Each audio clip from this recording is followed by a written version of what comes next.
Hello and welcome to another episode of the Pig City Podcast. We have had 2 weeks of the NFL season, and we're here to talk about all the games from week 2. I'm one of your hosts, Zachary Ivy. And I'm your other, Alexander Walker. This week, Alexander was filled with flags. It was filled with injuries. It was kind of complete chaos. We had college football looking NFL games. We had some very questionable things. And today, we're going to hop into them all with some new categories to intro some of these games. So, Alexander, before we start, how are you feeling non-football related, even though it probably deals with how you're feeling? Non-football related? Guess I'm feeling pretty good. Weekend-wise, got to hang with the boys. And then when you switch to football related, pick-wise, I feel like I'm stuck in like a trend depending on how this last game goes, where I'm just guaranteed to have 2 losses. It feels where I'm at. But I feel like this week I'm going to break it, at least with my 3 picks. Primetime, for some reason, it just feels like I'm destined to miss one primetime game. All right. I guess we'll hop into it. I tried to ask how you're doing in your life, but you wanted to jump right into the intro. So to recap our overall picks from last week, sorry, y'all. He doesn't care about his life, I guess. Overall, my life is football, bro. What do you mean? Yeah, good answer.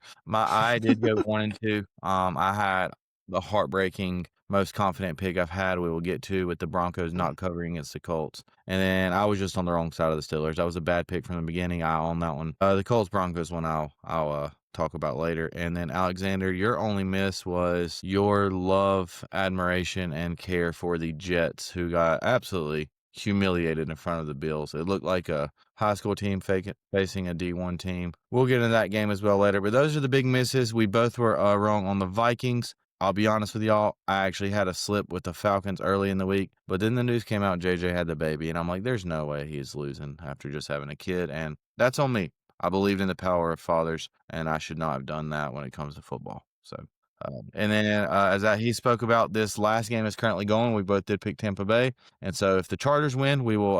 I will be an overall 500, while Alexander in primetime will be a staggering 6-2, which is just super impressive, as he is at 4-2 with his picks of the weeks. Great job, Alexander. Clearly in the lead. But if I get to 500 after week 2, that's basically like I've just been kind of hanging out. And then our best picks, I told you, Tucker Kraft, Jamar Chase, George Pickens. The best bet I've made this year. We'll post a slip tomorrow showing the, whatever, if you really want to see.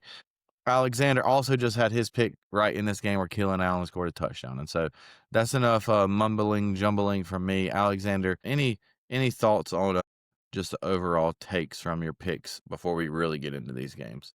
Just overall takes is, got a little aggressive, or not really aggressive with the anytime touchdowns. Just put a little too many out there. Like the Keenan one I loved, but at the end of the day, Ravens are on the 1 yard line. Don't give Derrick Henry the ball. That felt like, what are we doing? Like, are they paid by Vegas not to let him get a touchdown here? And then Kyron Williams, like, not getting goal line touches for the Rams. Blake Corum is now all of a sudden like, okay, like, you can't predict stuff like that. And then as far as my picks go, listen, all I got to say is I'm glad I'm not a Jets fan. I just was in it for like Breece Hall and Justin Fields. It should be a hype thing, but it just wasn't. And we can get into my thoughts on that game when we get there. But yeah, that's on me. I just felt like, and no, really, it's on me for thinking the Steelers were decent. The Steelers just weren't good. Steelers made the Jets look better than they were. Okay, so again, we're going to introduce a category. We'll pick a team that matches it. If any of you have an idea for a category, let us know. We'll be brainstorming some more this week. So we only have 5 really this week that we're going to get into. So we're going to start with this one, Alexander. And this is going to be the worst loss or the biggest loss, whichever way you want to phrase it, of the weekend. And I'm going to answer them on first because I don't want you to take this one from me, I'll be honest. And I think the biggest loss of the entire weekend is the Cincinnati Bengals. And you may be sitting there saying, wait, the Cincinnati Bengals didn't lose, but they did. They lost Joe Burrow. In a game where the Jaguars had the lead, a backup quarterback comes in, throws 3 interceptions, and somehow still wins the game. I know you want to talk about the Jaguars in a second. The Bengals, in my opinion, they're dead. Their playoffs hopes are done. If you have them in something and you can get out even money, do it now. Their offensive line obviously isn't good enough to protect a quarterback. So even if you think Browning's okay, why is he going to be more durable than Burrow behind this line? They're dead. and we can feel sympathy all we want for this and that, but at the end of the day, they didn't spend enough money in the trenches. It was a video game offense, and now their offense is going to be playing video games pretty soon because they're dead. Biggest loss of the year. That's basically it. That's all I have to say on that game as we do look at the final score here, where the Bengals did end up winning. Somehow, some way, the Bengals are 2-0 to start the year and might be as down as they've been in the past several years, as they do end up winning, scoring at the very end again. And the score of that, Alexander, I'm not getting to pull up correctly. 1-27. Okay. I was going to say something's messed up on this sheet. Yeah. With the quarterback sneak from Browning at the end. I mean, crazy. They're just like risking him getting hurt too. But I will have to be shocked by a game the rest of the year to really give the Bengals much time unless they're on the opposing side of something. So they're just going to get less airtime on this podcast. So I want to give a farewell to the Cincinnati Bengals. Yeah, my quick thoughts on that game is it doesn't look good for your Jacksonville love in the preseason, like leading into the season, bro. Jacksonville's the same team they were last year. They showed it with this game. They're just a disaster of themselves. Like, it just doesn't look good. And if you believe in Jacksonville, I feel sorry for you. Like, it just seems like they're the same team they were. This was a game they had no business losing, and you shouldn't lose. And they found a way to lose it. So, yeah. Yeah, I don't Just know where you bad got team. this Jacksonville love thing. I mean, you had them finish second in their division, bro. Sleeping on the true, Colts. Sleeping on the Colts. I didn't believe in any of the teams in the division. You can criticize the Colts stuff, but like I still had their under. Like I didn't believe in. I just believed in the other teams less. So yeah, that's basically all we have on that game. All right, Alexander, what do you have for your biggest loss, worst loss of the weekend? My biggest loss, I'm going to go with the game that just ended Okay. before we started recording this, and that was Houston. 2 weeks back to back felt like games they had a chance to win, and they just can't. They just can't find a way to put it together and finish it off. It's just, end of the day, low scoring games, like the argument is just put more points up because your defense is keeping it low scoring for you. But those are just tough losses. And that's just bad. I mean, and to lose freaking 19. Yeah. The Bucks go And- for 2 at the end, don't get it to make it By fill the it. way, what was Baker thinking? Because when he just threw it up, if a Texan caught that and ran it back, that's game. Like, that Yeah, was the riskiest throw I've ever seen. I'm like, dude, just Well- take the sack. Like, what are you doing? Well, and the announcers are talking about like should they even be going for 2 at all, which like kind of fair, but like if you're going to, you can control like just go down or throw it away, something like. But yeah, that I just didn't was, hate going for 2 because you would think the Texans should have had time after the kickoff, but the kick returner, I don't know what he was thinking. That's Yeah. another weird thing at the end of that game. But it was just very weird. But I did like the decision to go for 2, though, because let's say Houston does, for some reason, have time to throw it, which I think they should have had an attempt to just throw it. And they got like a defensive pass interference, and it put them in field goal range with it. Like, that would have won it if they didn't at least try to make it a 3-point game. So I do like that. I just didn't like Baker's decision. Like, just take the sack, dude. You're just throwing it up, and that could have ended the game right there. That Yeah. would have then been my worst loss, because that was like, what do you do with that? Like, Yeah. your quarterback that you're supposed to believe in just cost you the game. Like, luckily he didn't, but that was just wild No, decision making. he has a dog mentality that he doesn't know to not try to. That's why I think the announcers were trying to protect him from himself. So, all right, our next one, I'm gonna let you go first. Who had the best locker room afterwards? So you go to they go into the locker room and it is just pure joy in there, whether they're staying at home or getting back on the plane. Best locker room for me. I mean, I saw all the comments, guys. Guess what? Dan Campbell is back, and my goodness, they took a whopping to Ben Johnson. Like, that, it was bad. Like, for anyone that thought the Lions were nothing without Ben Johnson, they went in there and proved they don't need him to kick Ben Johnson's butt. Like, it was bad. And if you're a Bears fan, like, at this point, you just got to be thinking, like, Caleb's just bad, because that was bad. No, he is bad. He's not the only bad there, but he is also bad. That's a very bad team facing a very good team, and the Lions made it clear. But that was a team multiple people kept saying we're going to win the division. Dude, listen, people get things wrong, but yeah, I was impressed with the Lions more than I was like disappointed in the Bears because I mean, We both had the Lions finishing second, which I think you may regret a little now, but this is what this team's capable of. Like, when Goff's in control and they're in command, like, and everyone's saying, like, well, why would, and Goff was kind of defending of Ben Johnson after, like, hey, he helped a lot of us out. But the point is, you got to take things personal, and a lot of these guys on this offense have heard, yeah, Ben Johnson's gone, though. We'll see what they can really do, as if, like, they would just forget how to play football. Now, I will admit, I thought it was going to be a little slower process and look a little different. It looked exactly like Ben Johnson was their offensive coordinator. I mean, I think St. Brown just said, you know what? I'm going to make sure everyone on this team knows I'm the best player. Give me the ball. I mean, I did think it was wild, like, after, like, in post-conference, like, Ben Johnson, like, refused to say Jared Goff's name. That was kind of wild to me. Like, literally just kept saying that player. I don't know. He probably didn't want to start chanting it, Sorry for my reaction during that, by the way. I really needed a Hampton touchdown, and they just can't score. Anyways, all right. My best locker room, Alexander, you're going to be a little surprised by this one. I'm going to go with the Dallas Cowboys. And this was a game that was absolute chaos.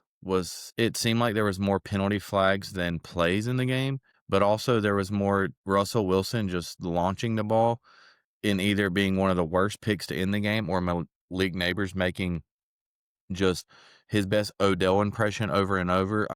We were together. I walked away for the end of the game one, and I actually was watching it on my phone and came back and you're like, you missed this. I said, dude, of course this would happen.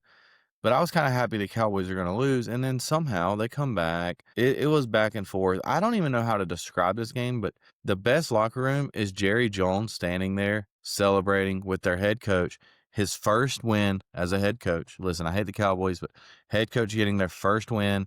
He's going through all the teams. They do this little thing where he says they score. They're like, yeah.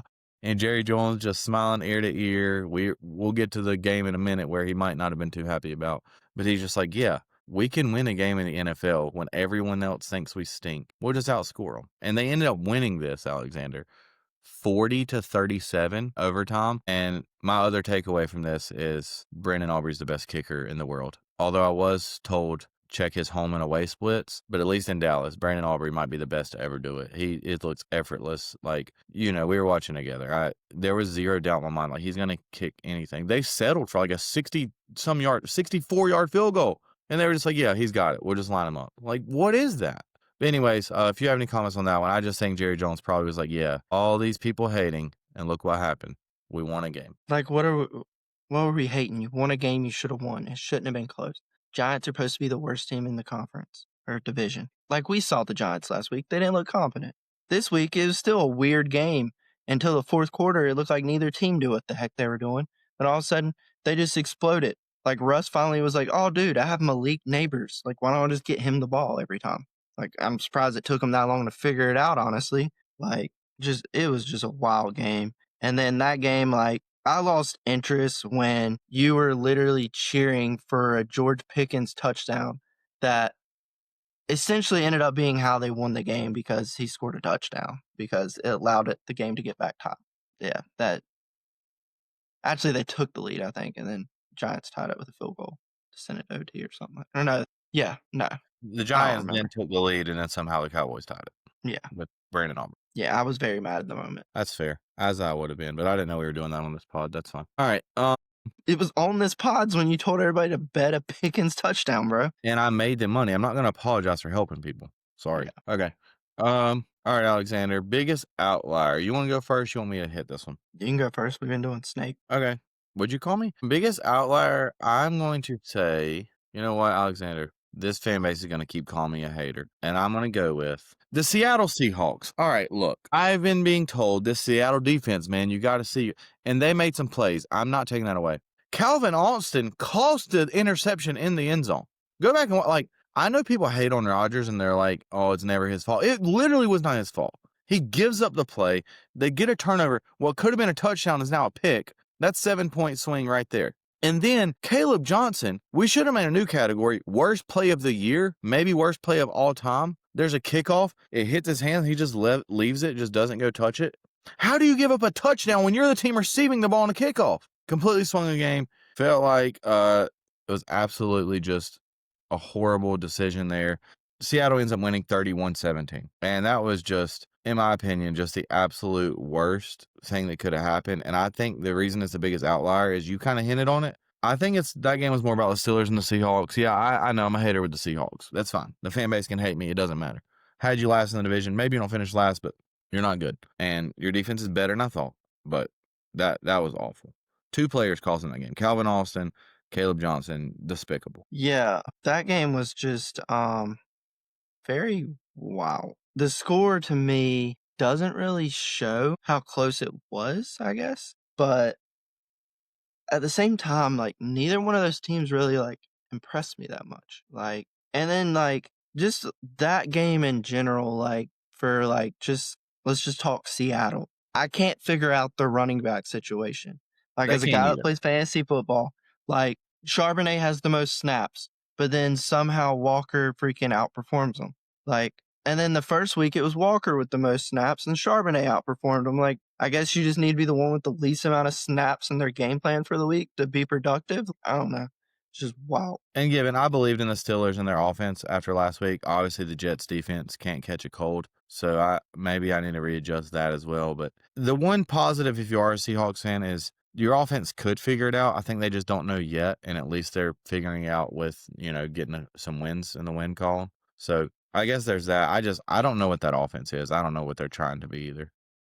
Yeah. It's throw to JSN or like just give to Charbonnet or Walker, and you don't know who's good or not. I don't know. Cup was a little better this game. I will say that. He obviously not the same separation, but he had a couple big plays. So at least that. Mm, All right, you waiting for your next pick? my biggest outlier is got to be the Green Bay Washington game. Throwing it all the way back to Thursday night. And why Whoa. that's the biggest outlier for me is Green Bay won 27-18, but that game just the score to me doesn't show how dominant Green Bay was in that game against Washington. It felt like Green Bay is just way better than Washington. Like the fact that both these teams were in the playoffs last year, it didn't look like it. I get it's early in the year, it's a new season, and then we find out Daniels ends up getting hurt late in the game. But Yeah. still, like that game I felt like should have been like a dogfight, and it just didn't feel like a dogfight. It felt like Green Bay could have, like, if they wanted, hung 50 on them with ease, and instead they just kept trying new stuff and just doing what they wanted, doing different stuff here and there. Like they're like, oh, we're taking care of business. We're gonna experiment a little with random Yeah. stuff. Like they didn't even get gold involved. They tried to, and it just didn't happen. But I mean, this Green Bay offense, like if you do like they're different than other offenses, and the fact that like they're taking shots left and right.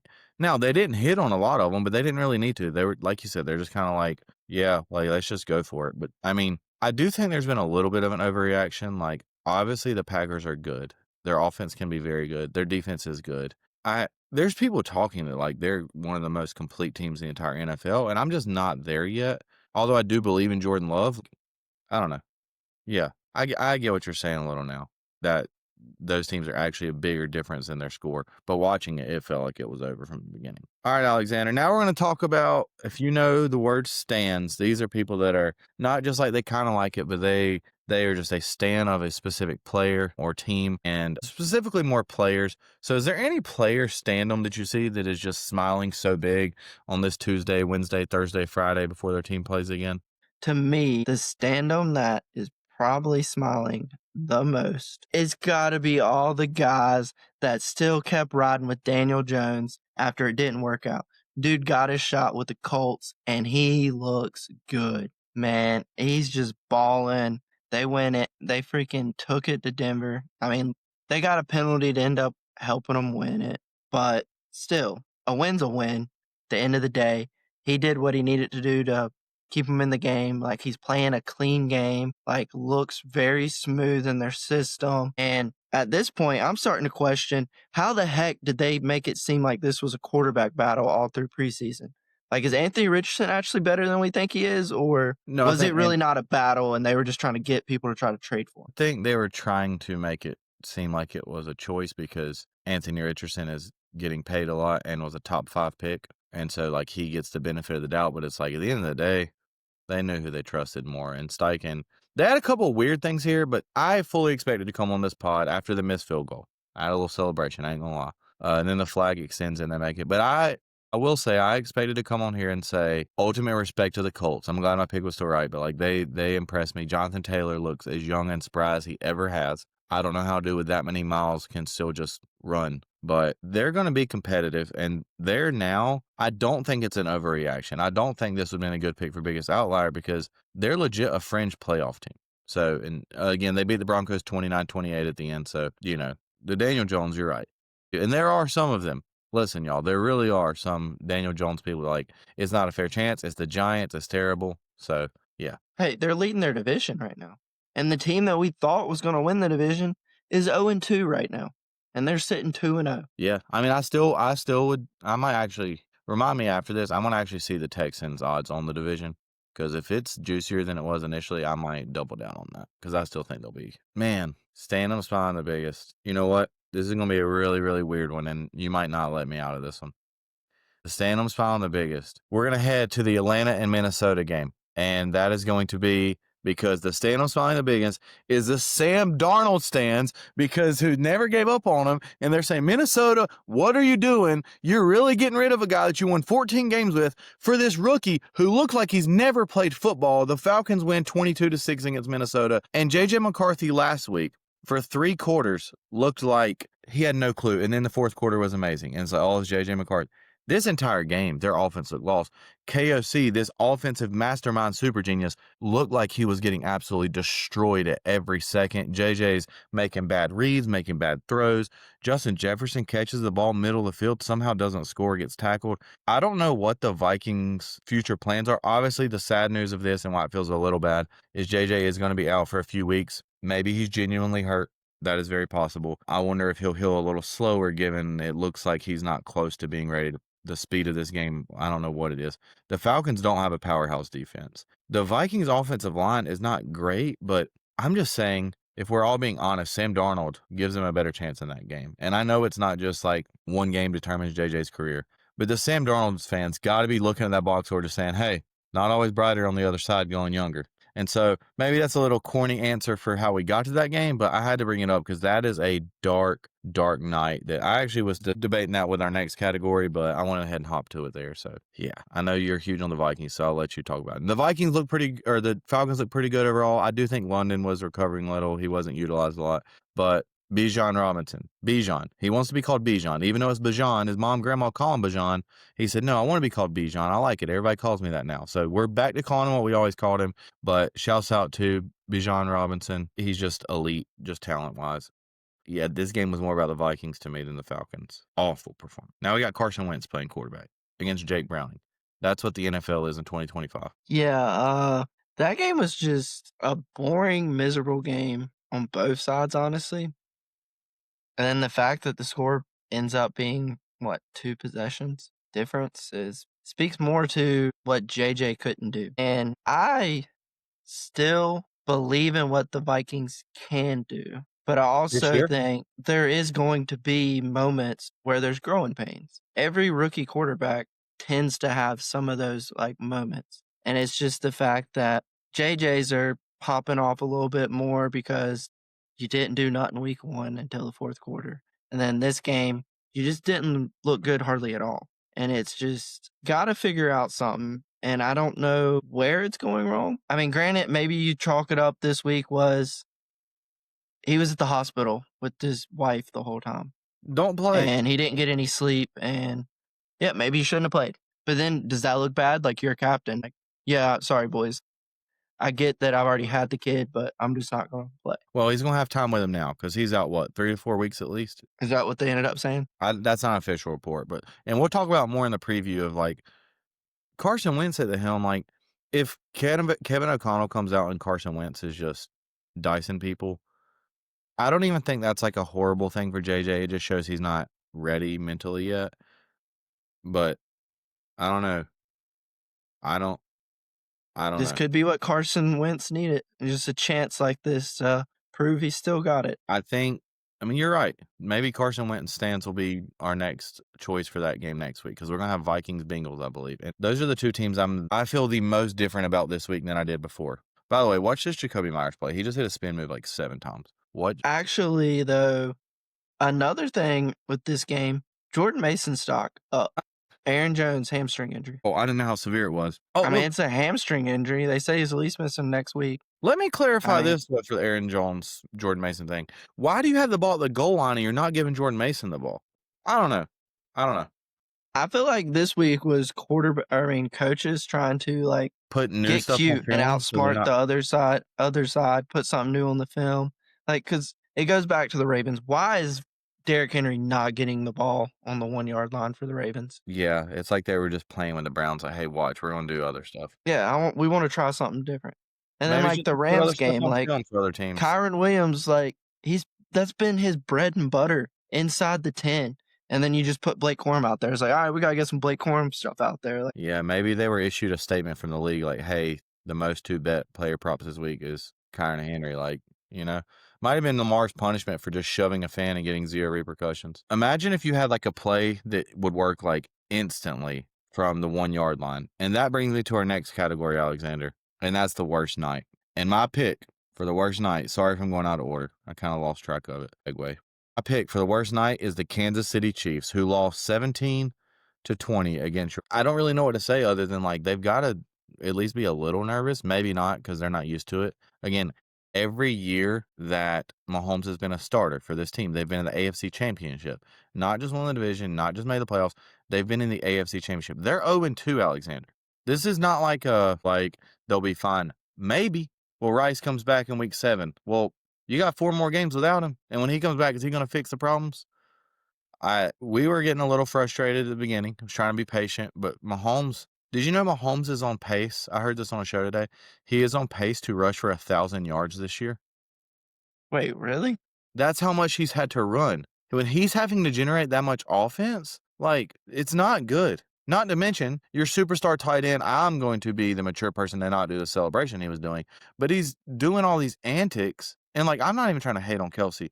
And the biggest play of the game where it all shifted is he drops a pass on the goal line, and Makuba shouts out Austin Assassin, gets the interception, and it's just like, oh, they don't have hope. Slide over, by the way. You're a little off screen. There you go. Yeah, I was just leaning over. You don't want to be on the screen when I talk about Kelsey. Yeah, crazy No. that it flipped in the game where they're getting dominated. And I think they had the worst night because, again, shouts out Eagles, go Birds. Offense looked a little stale, but they're just winning. Tush push making everybody mad. Blah, blah, blah, blah. We can hit all the talking points, and you can hit those if you want. But I think the Chiefs, in their heart of hearts, and you see Kelsey before halftime screaming, I'm tired of this, and then he blows the game. Mahomes has got to be realistic and just be like, he trusts himself as much as anybody. But if we're being really honest, Alexander, it's been 4 years since we've seen Mahomes air it out elite. Like, Hey, all I'm gonna say is DeAndre Hopkins looked like he should have retired last year with the Chiefs, and he looks like he's somebody still with the Ravens. So maybe Mahomes ain't all he's made out to be with that deep ball, throwing it to a guy that you just trust to go get it. But I mean, when we're thinking about the Chiefs, and I don't know if it's actually like a true thing because I didn't actually see it on my TV. I'm just seeing it all over social media now. Their players are wearing free Rice shirts. Like what are we doing? Free him from what? Getting out of his speeding ticket? Like, I mean, you're driving reckless driving, and you're over here acting like it's something like he's been suspended with wrongdoing. Like, you had the wrong guy. It wasn't him. The speedometer was messed up. Like, he didn't know he was driving that much faster than the speed limit. Like, what are we doing? That right there shows that they really believe they need a freaking receiver because they don't trust themselves. Like, no wonder Travis was wearing that shirt. He was like, I can't catch the ball. I mean, he's over here making like he's got big nuts and then can't even catch the ball. Like, I really wish when we picked it off, like once they tackled us, you just get up and do the big nut celebration. Like, it would have been the perfect moment to pull it out. But see, our player we would have got flagged for it is the issue. Like, I don't know how it's not taunting or like you can't do like archery and stuff, like shooting a bow, but you can just throw big nuts out there on public TV. Like, what are we doing here? Like, it's just wow. Like, it was just, I don't even know. But like, my big takeaway from the game, though, just What's even up, man? like as I had to say do what? something. I had to do something. Sorry. Oh. I was not going to be on the screen while you were just saying any of that. If I'm being honest, I wasn't doing something. You couldn't tell. I mean, I'm over here laughing, but that's crazy. You're not putting me with that. All right. Yeah, my big takeaway was like, I know what the Chiefs are going to say. We're down our receivers. Same time, though, you could argue Philly doesn't look that good right now. Like, you look at stats, like, it don't look like the offense is really doing much. Like, but they're finding ways to win games when the offense ain't fully clicking yet. Barkley's not doing what he did last year. Like, Hurts isn't even passing the ball that much, but we still keep beating these teams. Like, so to me, like, as a Philly fan, like, I'd like to see the offense start performing better. And granted, though, I mean, it's tough defenses that they keep having to go through. It's the perks of winning it all. You get tough matchups. Yeah, I kind of like that the Eagles just making everyone mad right now, to be honest. But yeah, and specifically, worst night is not like Mahomes. I think is fully still trusting himself, but like No, Chiefs. worst night's Kelsey. That's what you meant to do for that. Just Well, dropping a I don't catch know like though, that. man. I still want to believe in love, and he went into the arms of his lover, and she wrote a song of, when the world was falling apart, even when you drop the ball, you're still everything. You can have it all. I don't know. Those are some Taylor Swift lyrics. Don't quote me on those. But yeah, shouts out to the Chiefs losing, and just shout out to their fans coming in the comments and saying, "Oh, the Sheagles shouldn't like grow up." First of all, you're way older than me, whoever this man is, and secondly, like Chiefs fan, I want to make this clear. A Chiefs fan is saying they lost the game because the refs. I'm not even gonna say anything else. Yeah, because the refereeing was so in the Eagles' favor that literally going into the locker room at halftime, you see the Eagles coach getting into a shouting match with the refs and like pointing fingers back Yeah, and forth as between he each should. other. Like, yeah, because obviously we were getting all the calls. Like, come on now. But Tell for me, me, tell me one other team you see get called for that in any game. Our long snapper is the only one in the NFL that doesn't know the rules? Because it's happened multiple times now. It's actually absurd. But whatever, Eagles cheat because they run out a legal play that no other team's allowed to run. Oh, wait, they are. All right, gosh, we got to get off the biasness. All right, Alexander, what other fan base or player had the worst night? worst night for me, it's got to go to the Jets Yeah, dude, if you didn't in pick that, I was Buffalo. going to judge you.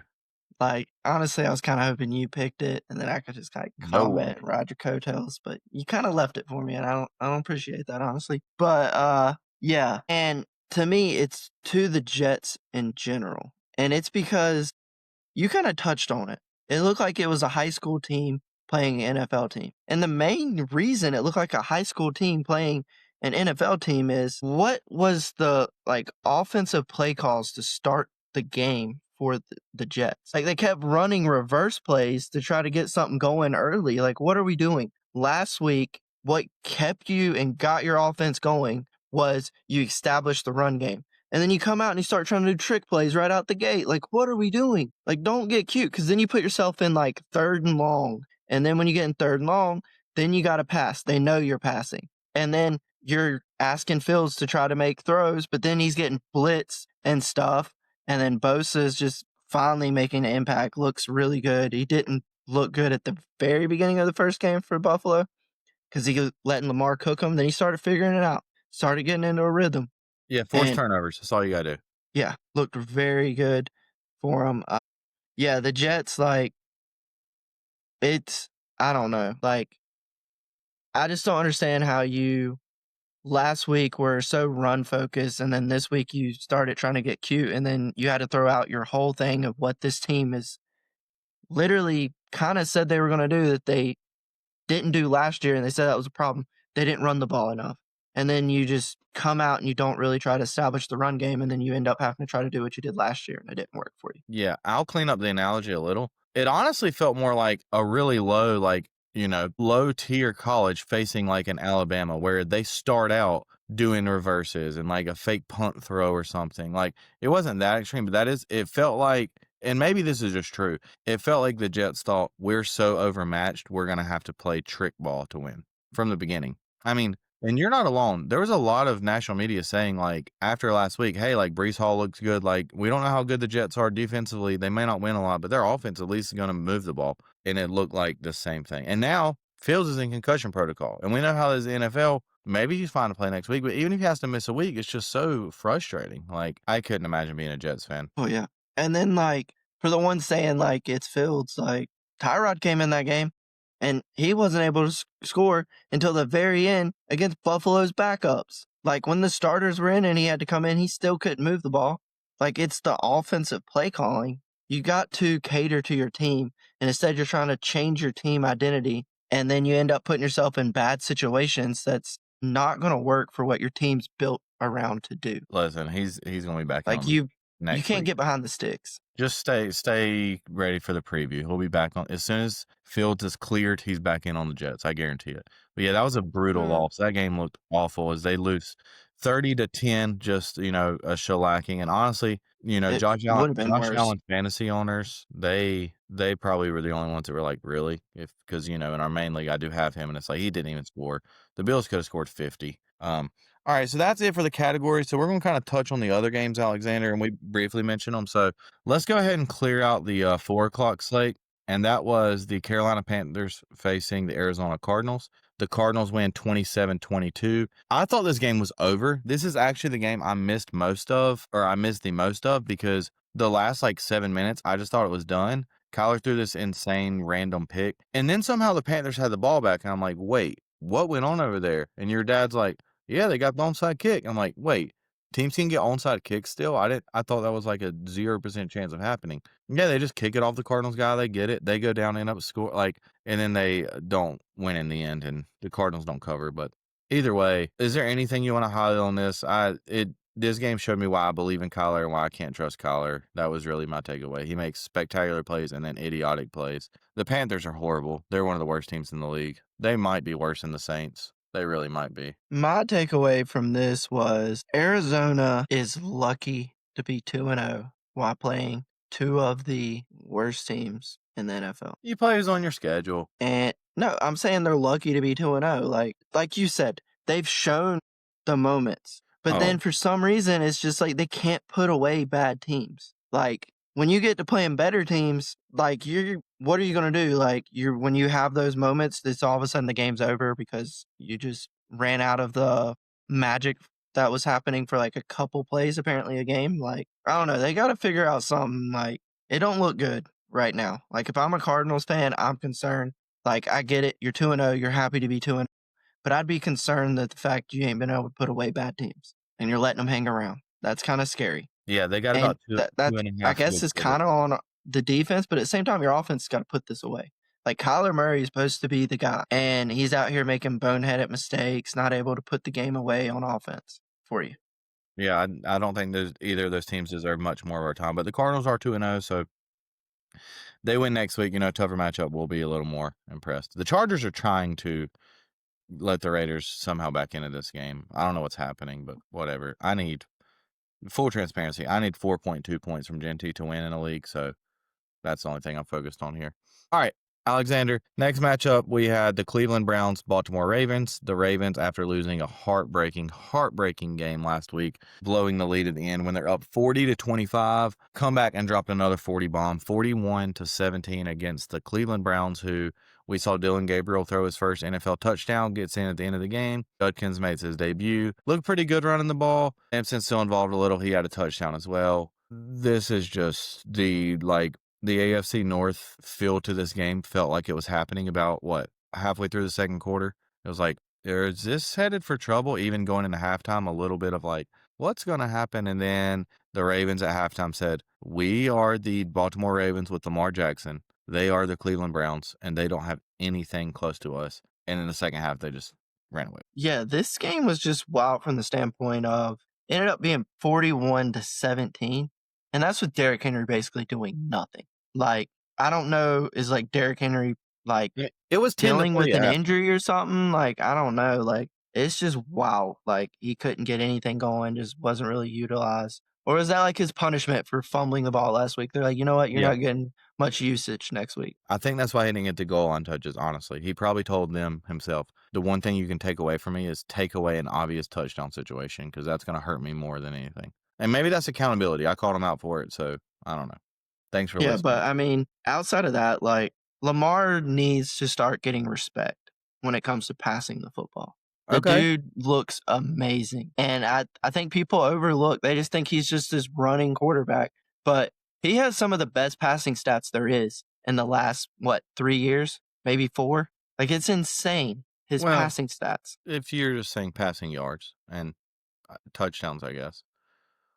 But listen, I don't want to sound like a Lamar hater, but he does make a lot of pretty simple passes. Okay. I'm just saying. I mean, if your players are wide open, are you just not supposed to make the simple pass to 'em? Listen, I think the offense, it's more about him being so dynamic, like, he creates those opportunities. That's why I think it's crazy to Oh, hate yeah. him. I'm just you did say crazy. The reason I had that reaction at first, I thought you said he has some of the best passes, like, he's one of the best passers. I don't know that I'd say that, but he should be treated more as a full quarterback, like and honestly, I the mean, biggest difference, Zay Flowers. yeah. When Zay he's looks healthy, good. he's a man beater, like, what are they gonna do? Get And the then ball to now they have Gentry, please. D-Hop, like and then they're getting random receivers, Wallace and Walker involved. Yeah. I mean, he had, what, multiple touchdowns to random people? Yeah. Yeah, this is kind of another farewell here. The Browns will be on the list because they'll play other teams. Their season's not over. But unless we have Gabriel or Shador down the road or some other random person coming in, Bailey Zappi starting in a random game on Thursday night, I don't want to talk about the Browns anymore. And I will only talk about them if forced to. So the Browns are going to get way less time on this pod also. It's time to start spending more time on the teams that matter. All right, Alexander, speaking of teams that don't matter, the New Orleans Saints, even though they were close to coming back in this game, the 49ers get the stop on fourth down as they win 26-21, covering the 3 there. Mac Jones, Shanahan finally gets his guy, and he didn't look great to start with. He looked pretty bad, but the 49ers end up winning. We were very high on the 49ers. It's been injury after injury after injury. I guess just maybe thoughts on this game, and then do you think the 49ers are going to survive the Brock Purdy-less weeks? I mean, I don't have their schedule in front of me right now, but I mean, Mac Jones, I feel like Kyle Shanahan will get him to do what he needs him to do, which is just manage the game. Don't go out there try to be the hero. We don't need you to be the hero. And then I kind of feel like they were like given like before the season like a choice. They were like, "All right, would you like just like a little mix of people getting injured, or do you want another Christian McCaffrey injury?" And they were like, "No, like we need McCaffrey. Like we can manage random people getting hurt. Like we'll make it do. As long as we got McCaffrey, we can win." Like that's literally what it feels like because it makes no sense why they have this many injuries Yeah, the other, to like another pieces show I and listened stuff. to said that McCaffrey is absorbing they're like, "He's running out of players to absorb, though." Like, yeah, it is wild. He looks pretty good. I don't know, I don't change that much on Mac Jones, but I still like the 49ers overall. I still like their defense. Like, I'll say this, Spencer Rattler, not as bad as I thought. My takeaway is even though I don't think the Saints are a good football team right now, Mm. they got some fight in them. They got the grit. I mean, they're going to make it tough on you. Like, they're not going down without a fight. You leave a door open, they're going to try to freaking swing that door wide open and take advantage. Yeah. So, I don't feel better about the 49ers, but at least they won. You gotta win some ugly ones early in the season, we all know that. Alright, Alexander, the Titans took on the Rams this weekend, and the Titans who battled the Broncos really hard week 1. I think they had 19 points week 1. I could be wrong on that. Somewhere around there, and they, sorry, I lost. I just lost because Geno wants to try and force balls where they don't need to be thrown for no reason. Maybe they get the ball back and Genty does something. I don't know. Sorry about that. Yeah. The Rams look better. Stafford looks healthy-ish, and he's making plays. They're making throws because of Warrior again. He just loves getting halfway injured and coming back. And then, also, remember when he got threw out of the game last year? Anyways, Cam Ward, Titans, it just feels like it's going to be the same thing all year, just like make a couple plays, but like they don't win. I thought the Titans would have been a little more competitive longer in this game, but like you said, it was kind of a weird feel of what the Rams were doing. And maybe that's the thing. The Rams wanted to be like, hey, we don't have to just be the most simple offense as far as like we throw to Puka for screens, he breaks passes, we hand it to Kyron inside the 5. So they made it look a little differently. Yeah, this game, for whatever reason, maybe it's because I was watching with the Titans fan, I was wanting him to be happy. They had to lead at halftime, and then the Rams were just like, "Nah," they just rammed it. But, like, my biggest takeaway from this, like, if you're a Titans fan, to me, I'm still feeling good. Like, Okay. you didn't come into this year expecting Cam Ward to just take over with what y'all already had and you're a Super Bowl bound team. You knew it was going to basically be a building year and you wanted to see promise. And Cam Ward looks good. He's showing the flashes that he belongs as a starting quarterback in the NFL. And their defense, like, they're showing a lot of heart.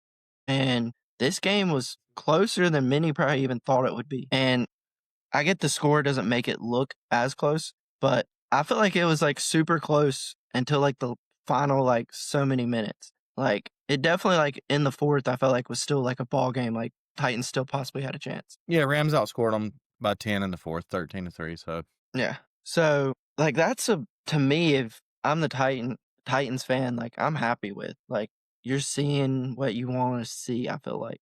I get you're 0-2, but you played 2 tough teams to start the year. Like, this is like, to me, the way like, I don't know, like, if they were playing, like, Jacksonville that week, I feel like I would almost feel like Titans probably beat Jacksonville.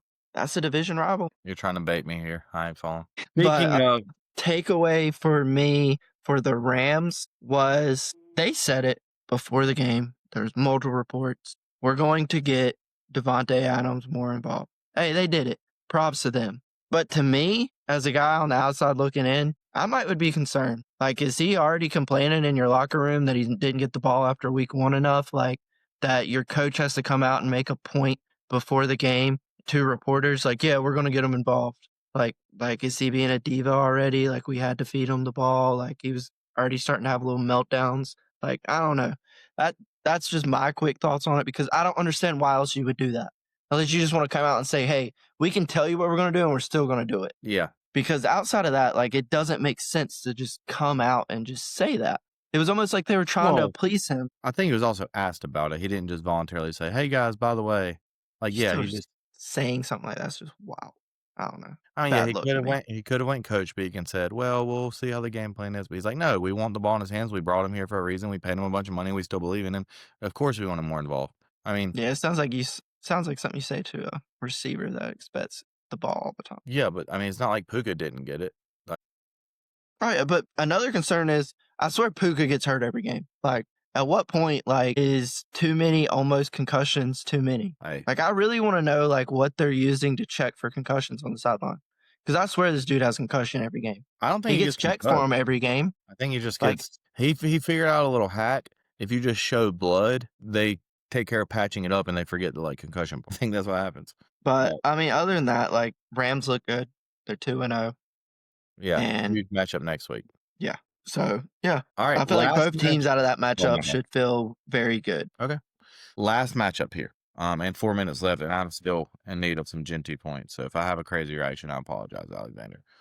Hopefully, I have a good reaction because Right. Gino's the Patriots and the Dolphins. This actually ended up being a really exciting game, especially to end. It was kind of like out of nowhere. It's just like, oh, back and forth, back and forth. We had returns going both ways. Just huge yardage being had. Hands running all over the place. But the happiest thing for me personally in this, I'm a little worried about the Patriots defense. Yes, I said the Dolphins offense would be a little better. I did get this game right. We both did actually. But Drake May looked like what I thought he could be coming into this year. He threw this one ball on this wheel route to Stevenson, and it's just the perfect, I mean, he doesn't have to move. Perfect catch. And it's like, dude, this is the guy I'm talking about. He used his legs. Told y'all he was going to do that as well. Hope you rode with me on the rushing. But he looked really good. But as happy as I can be by him, I still am, because the Patriots are a team I thought could make the playoffs. But through 2 weeks, your Colts, again, we'll have to go back and look. I think you also took the under on them, even though you had them finishing second. Suddenly, you're a huge believer.